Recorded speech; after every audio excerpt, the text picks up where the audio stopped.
income, and we solve numericals also, how to convert the different basic concepts into the other concepts. और आज हम पढ़ेंगे the methods of national income. Main इस chapter में जो है वो इसके 3 मेथड्स हैं. नेशनल इनकम को सॉल्व करने के लिए हम कौन कौन से मेथड्स यूज करते हैं. नेशनल इनकम मीन्स, जब हम नेशनल इनकम की बात करते हैं, इट मीन्स हम बात कर रहे हैं NNP at FC, net national product at factor cost की. इसे कैलकुलेट करने के हमारे सिलेबस में एक है वैल्यू एडेड मेथड, दूसरा है इनकम मेथड और तीसरा है expenditure method. I am going to teach you all these 3 methods one by one. But उससे पहले मैं आपको बताना चाहूंगी कि न्यूमेरिकल्स तो बहुत इंपॉर्टेंट है, क्योंकि बोर्ड में 6 मार्क्स का न्यूमेरिकल इस चैप्टर से आता है. जैसे कि हमें पता है ये चैप्टर 10 मार्क्स का है, इसकी वेटेज बहुत ज्यादा है, तो इसमें एक 6 मार्क्स का क्वेश्चन और 4 मार्क्स का कुछ भी थियोरी में से. लेकिन अभी कभी कभी ऐसा भी होता है, समटाइम इट हैपन्स कि instead of asking the questions of 6 marks numerical, they are asking a theory part, and the question is like कि which of the following is included in national income, give reason. तो उसके लिए हमें तीनों methods की precautions और उसके detail study करना बहुत जरूरी है. हमें पता होना चाहिए कि किस मेथड में क्या क्या आता है, क्या इंक्लूड होता है और क्या इंक्लूड नहीं होता है. So let's start with first method. The first method is a value added method. So let's start with value added method. Value added method का मतलब होता है value addition of products in all enterprises in an accounting year. मतलब एक साल में जितनी भी प्रोडक्ट में वैल्यू एडिशन हुई है किसी भी प्रोडक्ट की, उसे जब हम कैलकुलेट करेंगे तो उसे हम वैल्यू एडेड बोलते हैं. वैल्यू एडेड को कैलकुलेट करने का फॉर्मूला है value of output minus intermediate consumption. But right now I am not teaching you the numerical part. So अभी हम बात करते हैं प्रिकॉशंस की, कि वैल्यू एडेड मेथड को सॉल्व करने के लिए कि नेशनल इनकम में क्या काउंट होगा क्या काउंट नहीं होगा, उसके लिए कौन कौन सी प्रिकॉशंस यूज की जाती हैं. तो सबसे पहले है बेटा sale and purchase of second hand goods is not included in the national income.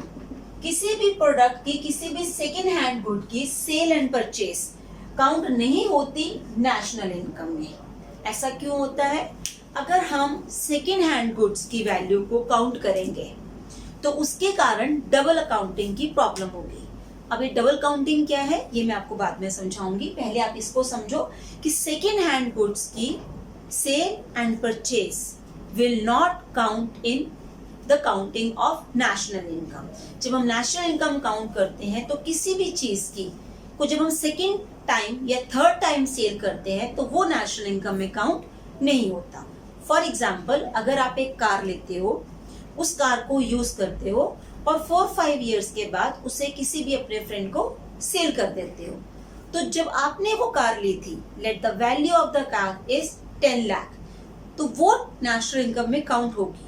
But आपने after 3 years same car sold to your friend with the price of 6 lakh rupees, that will not be included in national income. अगर आपने 10 लाख की जो car खुद ली उसे भी count किया और जो 6 लाख की अपने फ्रेंड को बेची उसको भी काउंट किया, तो कार की वैल्यू हो गई 10 + 6 16 lakh, which is too high. तो ये गलत है. तो इसलिए हम सिर्फ और सिर्फ फर्स्ट हैंड गुड्स की वैल्यू को काउंट करते हैं, सेकेंड हैंड गुड्स की वैल्यू को हम काउंट नहीं करते. Second is commission earned. Commission जो एक एजेंट ने अर्न किया. जब हम सेकेंड हैंड गुड्स की सेल एंड परचेज करते हैं तो ऑब्वियसली ज्यादातर ट्रांजेक्शंस जो हैं वो एजेंट के थ्रू होती हैं. तो एजेंट्स क्या करते हैं, एजेंट अपना एक कमीशन लेते हैं, राइट. जैसे you must be knowing when the people are purchasing the flats और मे बी द बिल्डिंग और the land. For that, obviously land, the area is fixed. They are just selling the land of one person to the other. Land is same. That cannot be like new or old. जमीन तो हम नई या पुरानी नहीं बोल सकते ना, सेम जमीन है. लेकिन उस जमीन को बेचने के लिए जब एक एजेंट ने अपना कमीशन लिया या जो सेकेंड हैंड कार्स में डील करते हैं, तो उस जो डीलर का, एजेंट का कमीशन था वो काउंट होगा। वो काउंट क्यों होगा? बिकॉज वो उसकी अर्नड इनकम है, that is his earned income, commission earned, ठीक है, वो उसकी फैक्टर इनकम है। यू शुड नो कि फैक्टर इनकम हमेशा नेशनल इनकम में काउंट होती है और ट्रांसफर इनकम नेशनल इनकम में काउंट नहीं होती है। तो फैक्टर इनकम और ट्रांसफर इनकम में क्या डिफरेंस है? फैक्टर इनकम का मतलब होता है अर्नड इनकम, जो हमने कमाई है, जो हमने अर्न की है, जिसके लिए हमने अपने सर्विसेज दूसरों को दी, उसे हम अर्नड इनकम बोलते हैं, वो नेशनल इनकम में काउंट होगी। बट ट्रांसफर इनकम होती है अर्न इनकम, जिसके लिए हमने कोई भी सर्विसेज नहीं दी। For example, if I am getting like a gift or maybe it's in a form of a cash, तो वो मेरी ट्रांसफर इनकम है, बिकॉज उसके लिए मैंने कोई सर्विसेज नहीं दी, बस मुझे वो एक गिफ्ट मिला। लेकिन when I'm getting a salary for something, if I'm working in a company A B C D, और उसके लिए जो मुझे सैलरी, वेजेस मिलती हैं, वो मेरी फैक्टर इनकम है। तो उसी तरह से जो एक एजेंट है जो अपना कमीशन अर्न करता है, उसके लिए वो सर्विसेज देता है, उसके लिए वो दो लोगों को एक पॉइंट ऑफ टाइम पे समझाने की कोशिश करता है, तो ये उसकी अर्नड इनकम है, तो ये नेशनल इनकम में काउंट होगी। Third is on account production of goods. So यहाँ पर बेटा एक चीज समझ लो कि जहां पर प्रोडक्शन होती है वो हमेशा नेशनल इनकम में काउंट होगा। अगर आप किसी भी चीज की या कोई भी किसी भी चीज की प्रोडक्शन करता है, that will always be included in national income, because there is a generation of goods and services. जब किसी चीज, कोई चीज इकोनॉमी में जनरेट हो रही है, एक इकोनॉमी में हम प्रोडक्शन कर रहे हैं, तो वो काउंट होगा। तो अगर वो ऑन अकाउंट मीन्स मैंने अपने घर के बाहर सब्जियां उगाई, ठीक है, I am growing vegetable in front of my house and I'm using those vegetable for maybe for me and my family's purpose only, but that will be included in national income. reason है कि at least production तो हुई हमने, अगर हम उसे ना grow करते तो हम मार्केट से नहीं लेके आते। तो इसलिए जब कभी भी प्रोडक्शन करते हैं हम, either for own consumption or for the sale, both will be included in national income. Production चाहे हमारे अपने यूज के लिए हो रही है, चाहे हम किसी और के को सेल करने के लिए यूज कर रहे हैं, दोनों ही यूज होंगी। सो अभी तक बेटा हमने 3 कंसेप्ट्स किए हैं। पहला था sale and purchase of second hand goods. ये चीज तो वैल्यू एडेड मेथड में एक चीज बिल्कुल समझ लो कि सेकेंड हैंड गुड्स कहीं भी कभी भी नेशनल इनकम में काउंट नहीं होती। Reason is double counting. Second is commission earned will be included because this is a factor income. If the question comes why it is included, we'll give a reason, because it is a factor income. ये उसकी earned income है, इसके लिए उसने services the. On account production of goods and services will be included in national income. Same reason, ये production is taking place, हम किसी ना किसी चीज को produce कर रहे हैं, तो जब कभी भी production होती है तो वो भी national income में count होता है। Fourth is production for self-consumption. Same, whatever we are producing for self-consumption, that will be included. Now, value of intermediate goods. This will be included, but value of intermediate goods will not be included. Okay, first of all, I'll tell you what are the intermediate goods. Intermediate goods means whatever the goods we are using for the production of other goods. क्या होती है intermediate goods? जो हम और चीजों को produce करने के लिए यूज करते हैं, जैसे कि रॉ मटेरियल, ये मार्कर है, ये मार्कर एक फाइनल गुड है, राइट? लेकिन इसे प्रोड्यूस करने के लिए हमें ऑब्वियसली ये जो बाहर का इसका आउटर लेयर है, इसकी जरूरत पड़ी, इसमें इंक डली, इसके रिफिल की जरूरत पड़ी, ये सारी क्या थी? इंटरमीडिएट। तो इन सबको मिला के एक फाइनल गुड बनी, वो था मार्कर। तो मार्कर की वैल्यू, फाइनल गुड की वैल्यू तो नेशनल इनकम में काउंट होगी, बट जो इंटरमीडिएट गुड्स हैं, जितनी भी जो उसे बनाने के लिए यूज हुई हैं, वो काउंट नहीं होगी। रीजन, कि अगर हम इंटरमीडिएट गुड्स की वैल्यू भी काउंट करेंगे तो उसके कारण डबल काउंटिंग का प्रॉब्लम क्रिएट होगा। आप खुद देखिए कि ये marker it's cost may be of 30 और 40 रुपीज का अगर ये मार्कर है तो इसमें हमने 40 रुपीज का मार्कर है, इसकी final value including all taxes. अगर मैं इसकी सारी इंटरमीडिएट गुड्स की वैल्यू को अलग से काउंट करती हूँ, मैं ये कहती हूँ इसमें इंक डली 5 रुपीज की, इसका जो बाहर का बेस है ये है 6 रुपीज का, तो इसकी वैल्यू इंक्रीज हो जाएगी जो नेशनल इनकम में हमें गलत कैलकुलेशन देगी।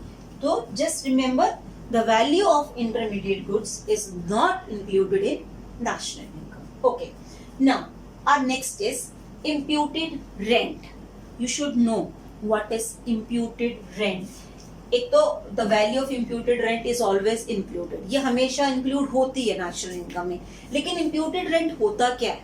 imputed rent का मतलब होता है owner occupied house, जो घर हमारा अपना है और उसकी जो imputed value है, हर एक घर की, हर एक बिल्डिंग की एक रेंटल वैल्यू होती है, उसे हम इम्प्यूटेड वैल्यू कहते हैं। फॉर एग्जाम्पल, अगर मैं किसी रेंट के घर में रहती हूँ तो मुझे हर मंथ उसका रेंट देना पड़ेगा, बट अगर मैं रेंटेड हाउस में नहीं रहती और अपने ही घर में रहती हूँ तो भी उसकी एक इम्प्यूटेड रेंटेड जो इमेजिनरी रेंट वैल्यू है वो है। तो रेंट जो है it is a part of the factor income जो काउंट होता है नेशनल इनकम में। तो imputed value of rent is counted in national income. जैसे कि हमें ये पूछते हैं कि अ पर्सन हैज इम्प्यूटेड या ओनर ऑन ऑक्यूपाइड हाउस, तो we will write yes it will be included in national income, क्योंकि इम्प्यूटेड वैल्यूज हमेशा नेशनल इनकम काउंटिंग में काउंट होती हैं। Next is services for self consumption. बेटा services for self consumption count नहीं होती। Production for self consumption national income में count होता है पर सर्विसेज नहीं होती। अब ऐसा क्यों? जब प्रोडक्शन होती है, अगर मैं अपने घर के बाहर सब्जियां उगाती हूँ, उन सब्जियों की वैल्यू में नेशनल इनकम में काउंट कर रही हूँ, बल्कि मैं किसी को नहीं दे रही, खुद कंज्यूम कर रही हूँ, अपने लिए यूज कर रही हूँ, अपनी फैमिली के लिए यूज कर रही हूँ। बट वहीं जब मैं अपनी फैमिली को सर्विसेज देती हूँ, अपनी फैमिली का ध्यान रखती हूँ, तो वो नेशनल इनकम में काउंट नहीं होता। ऐसा क्यों? उसका रीजन ये है कि सर्विसेज की मार्केट वैल्यू काउंट करना बहुत मुश्किल है। नेशनल इनकम में वही चीज काउंट होगी जिसकी मार्केट वैल्यू है।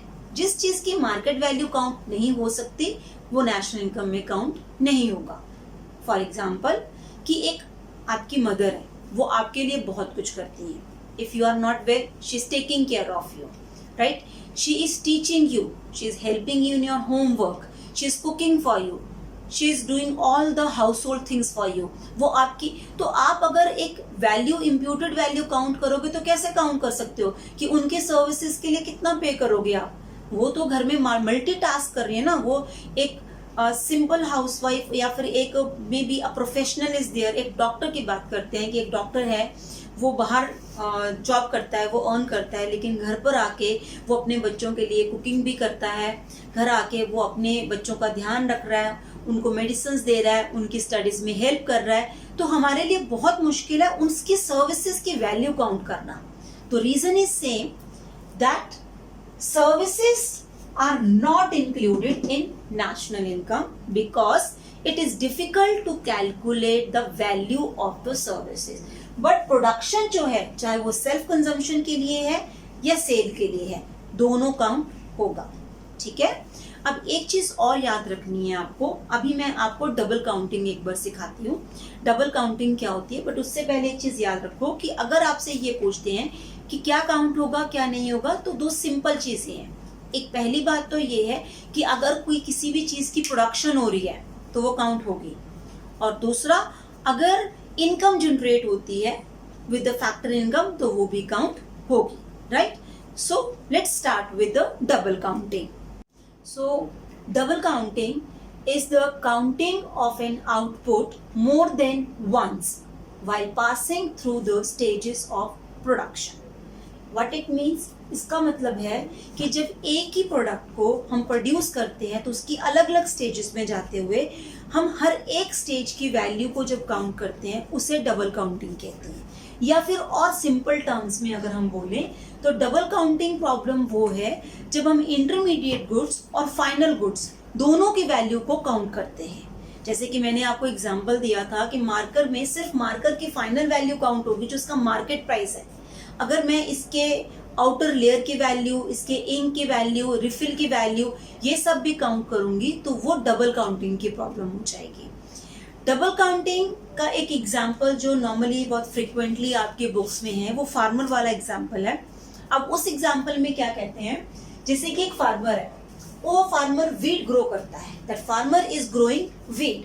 अब वीट ग्रो करने पे जैसे कि हमने पिछले प्रिकॉशंस में पढ़ा कि हमेशा फाइनल गुड्स की वैल्यू काउंट होगी, इंटरमीडिएट गुड्स की वैल्यू काउंट नहीं होगी। अब इस फार्मर के लिए, ये फार्मर ए है, इसके लिए वीट की वैल्यू जो ₹1000 है, इसके लिए तो ये फाइनल गुड है बिकॉज उसने अपने फार्म्स में सीड्स डाले और उन सीड से वीट ग्रो हुआ। तो for him this wheat is the final good and he want it to be included because ये उसकी फाइनल आउटपुट है। अब इस फार्मर ने ये वीट जाके एक फ्लोर मिल में सेल किया, ठीक है, आटा चक्की में सेल किया। अब उन्होंने with the help of wheat they are making flour out of it, right? They are making flour out of it and they are selling it at 1500 rupees. अब उनके लिए ये फ्लोर फाइनल गुड है because wheat उनके लिए क्या है, intermediate good. Intermediate good flour mill के लिए वीट इंटरमीडिएट गुड है बट फाइनल गुड है फार्मर के लिए, और फ्लोर मिल के लिए फ्लोर फाइनल गुड है जिसकी वैल्यू कितनी है 1500 रुपीज। अब ये 1500 रुपीज इस फ्लोर मिल वाले ने ये फ्लोर एक बेकरी को सेल किया because bakery person wants to make biscuits bread out of it. So what they are doing, that bakery person is making bread biscuit out of it and selling it at ₹2500 rupees. अब bakery वाले के लिए ये final good है और ये intermediate good है, और फ्लोर मिल के लिए ये फ्लोर फाइनल गुड है और वीट इंटरमीडिएट गुड है। तो इस तरह से अगर हम सब वैल्यूज ऐड करेंगे तो इट विल बी 5000 रुपीज। तो ये बेकरी 2500 रुपीज की ब्रेड और बिस्किट्स और टोटल वैल्यू आई 5000 rupees which is too high. So what we need to do, we need to calculate, we are taking two more methods, ways to avoid the problem of double counting. We have two methods. One is final output method, other is the value added method. अब final output method क्या कहता है? Final output method कहता है कि हम final value सिर्फ जो 2500 रुपीज है सिर्फ इसे काउंट करेंगे, जो फाइनल प्रोडक्ट है सिर्फ उसकी वैल्यू काउंट करेंगे और हम नेशनल इनकम में इंक्लूड कर देंगे। मींस वीट फ्लोर की वैल्यू छोड़ के जो बेकरी पर्सन ने बिस्किट्स और ब्रेड बनाई वो वैल्यू काउंट होगी। तो according to it we will counting only 2500 rupees.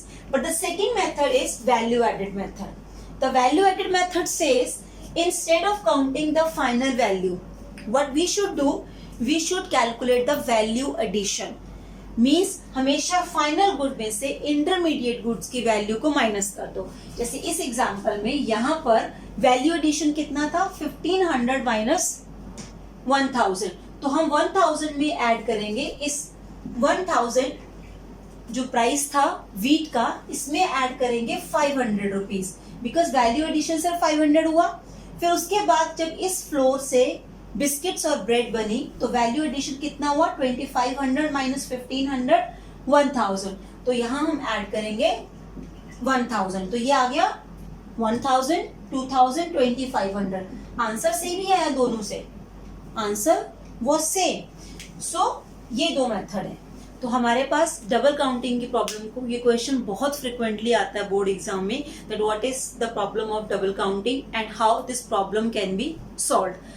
A simple 3 markers or 4 marker answer will be, the problem of double counting is when the value of one product or one output is counted more than once during the production process, right? This is a simple 1 mark definition, or you can write कि जब हम intermediate goods और final goods दोनों की value को add करते हैं। There are two methods to solve it, final output method और वैल्यू एडिड मेथड, और इन दोनों की एक एक लाइन में डिस्क्रिप्शन। Thank you.